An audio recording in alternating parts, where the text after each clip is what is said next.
we're back here in the foyer of the House of Commons. Thank you for watching MPtv. And my guest right now is Maria Minna, the Honourable Maria Minna. And Maria, you represent a Toronto riding, right? Yes, that's right. What part of Toronto? Beaches, East York. Beaches, East York. Now, that's where all those fabulously million-dollar row houses on the water, right? Not quite. There are some, but not. It's quite a mixed ride, quite a diverse riding, actually. Well, what are some of the big issues in the riding right now? Some of the major issues in the riding are things like the environment is a major issue because you got that boardwalk, everyone's out walking all the time. But the riding in general has a real interest in it. Yeah. But then also there's issues that affect families very directly, such as a child care program, which early education and child care, which is still a major issue in a lot of with a lot of families in the riding. Women's issues in terms of, we have parental leave, but caregiving is a major situation. There are a lot of women who are sort of sandwiched. They're looking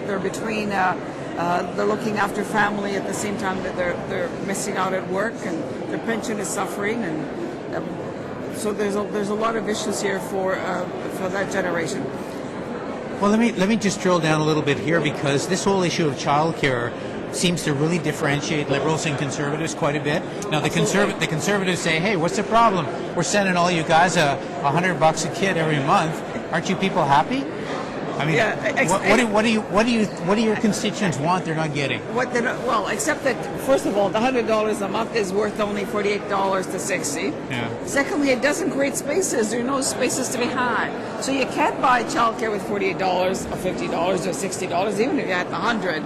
But it's actually you can't. There are no so there's no childcare spaces to be had, and therefore there's nothing. So it's really sad. People are saying, but there are no spaces, there's no subsidies, there's nowhere to be found. But the other thing is that childcare isn't just about, and most people get this in my writing, it's not about child minding, it's not about looking after children only during those. It's about early childhood, it's about development, early years programs.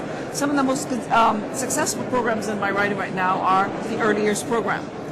But moms who work can't use it because it's really for moms who are stay at home, who are able to go in with the children and then leave, and that's terrific. But what we really need is a blending of the two. And our national program, which was agreed with all the provinces, would have provided early education developmental program for all children, for those stay-at-home moms and for the moms who worked. Now, the Conservatives say, yeah, nice, but nobody can afford that. It's going to cost billions and billions and billions of dollars. Well, Garth, let me tell you something. The person that I expected the least to say this to me was David Dodge, the head of the governor of the Bank of Canada. Yeah. At two meetings at the Standing Committee of Finance, he said to me, when I asked him the question, where he would invest his money if he only had so much left to invest. He said he would invest it in early education and childcare, because he said that's where you get your returns, because it's an economic as much as a social program. So for people who say there's no money, first of all, there is money. Let's face it, this government just spent close to $15 billion. That's a huge amount of money. I can't even get my head around it. $15 billion of money, of taxpayers. To accomplish what with, though? I mean, they canceled $5 billion, which was already there. It's not that there wasn't the money. The money was already allocated for the children. So, you know what, quite frankly, it's a matter of priorities. And as soon as, it's for me, quite frankly, the sooner we stop talking about social programs like childcare, post-secondary education, parental leave, the things that affect families and bolster families as only social, it's almost like charity, but really talk about it as economic. They're economic issues as well, and they're good for the economy. Look at any other foreign countries. I don't know, Sweden and the countries that were way down the line here. Yeah. I think it's pathetic. It's pathetic that in 2007, just imagine if we were to say, elementary school is a social program, we don't have the money for it, a universal program, so we're going to change it, we're not going to do it. Maria, do you think this is going to end up being an election issue? Oh, I think so. I hope so. I definitely intend to make it. I think our leader intends to do that too. All right, but we're not having an election now, right? Oh, absolutely not. I hope not. I think there's no reason for an election right now. I think we have a government, the public elected a minority government. They want us to work. We are working in opposition. In opposition has passed quite a few things. We work Yep. together. The government may not have liked it, but that's how minority governments work. All right. Maria, Minna, thank you very much. Pleasure to see you. Pleasure. Thanks for watching MPtv.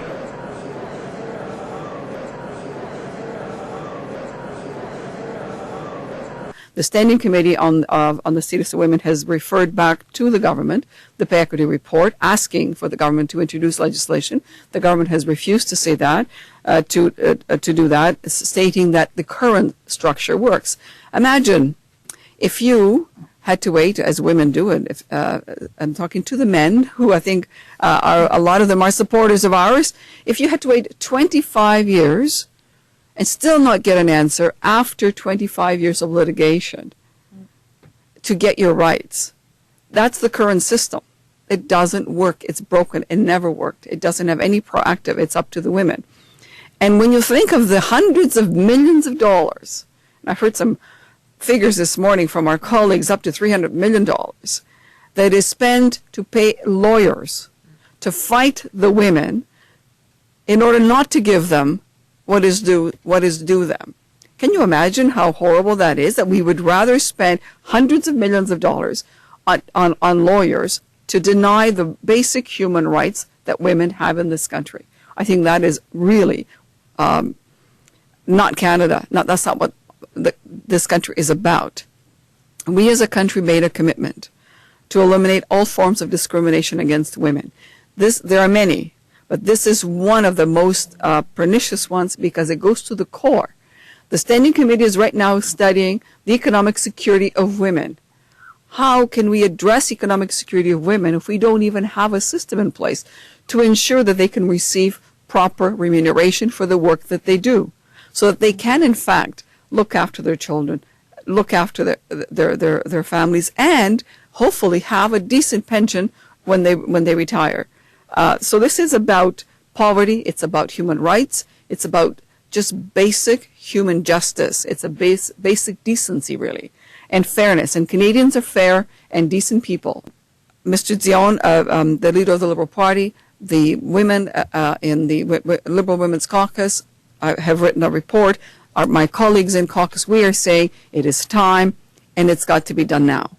Quebec has done it. They've done a fantastic report recently that shows just how the culture of the private sector has actually changed, how the human resource development in those organizations has changed.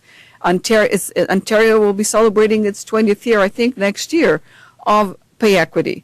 Well, you know what? If the companies and the private sector in Quebec and in Ontario were able to embrace, and they didn't go bankrupt, then I believe that the companies who are now saying nay because it's going to cost too much money are just saying nay, like everybody said nay to minimum wages, to all kinds of basic rights. None of it is true. None of it is real. I say put the money that you're spending on lawyers and put it in the pocket of women and show respect. And that's all that really is. It's about respect, and it's about rights. And in the Charter it says we have equal rights. Well, let's make those rights real in everyday life. Thank you.